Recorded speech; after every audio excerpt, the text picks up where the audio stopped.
conseils concernant ces trois catégories de personnes. Un voisin proche musulman, il a droit sur toi comme tu as aussi le droit sur lui. Le fait que vous êtes musulman, il a besoin du respect.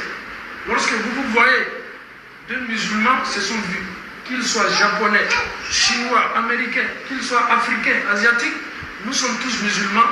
Non seulement nous sommes proches, nous sommes musulmans. Tout ce qui concerne l'islam, qui est la salutation, il tombe malade, j'ai le droit, il a le droit aussi. Nous devons nous rendre des visites. Nous devons nous saluer parce que nous sommes des musulmans, nous sommes proches.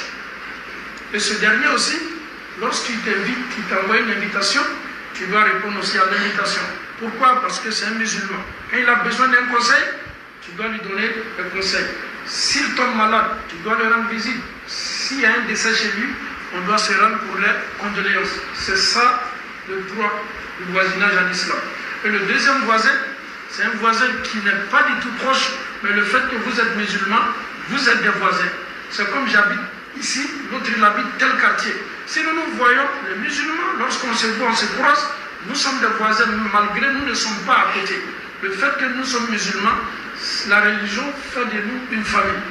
La religion fait de nous des frères et sœurs. Lorsque je vois un asiatique, je suis musulman, alhamdulillah, salam alaikum wa rahmatullah. Lorsque les musulmans se voient même les vendredis, on se salue mutuellement. C'est ce que l'islam nous demande.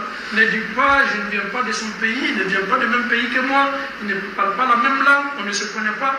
Mais wallahi, lorsque tu vois un musulman, son accoutrement, lorsque tu le regardes, on sent qu'il est musulman, c'est que l'islam nous recommande. Assalamu alaikum wa rahmatullah. Il y a la joie. Nous nous sentons à l'aise. Le fait qu'on se salue, on ne regarde pas la couleur ni la langue. Nous sommes des frères et sœurs en Allah. L'islam nous demande ça. Le voisin qui n'est pas musulman, un mécréant, comme on le dit en arabe, al-kafir, al-jar al-kafir, la mataraw, ou ayaskun kurban. Le voisin qui n'est pas musulman, il a un droit sur toi.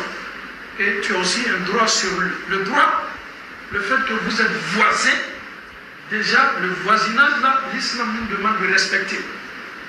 On ne doit pas lui faire du mal, il ne doit pas aussi lui faire du mal. Même si le voisin qui n'est pas musulman, s'il y a un décès chez lui, oui, je peux aller à la maison. Je peux aller présenter mes condoléances. Je ne dois pas dire qu'Allah le pardonne. Je dois employer des mots que l'islam me demande. C'est Allah qui a voulu comme ça.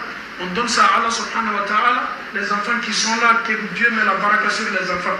Malgré qu'il n'est pas musulman, il est malade, je dois lui rendre visite. Le prophète sallallahu alayhi wa sallam, il a rendu visite chez un juif, le jeune juif qui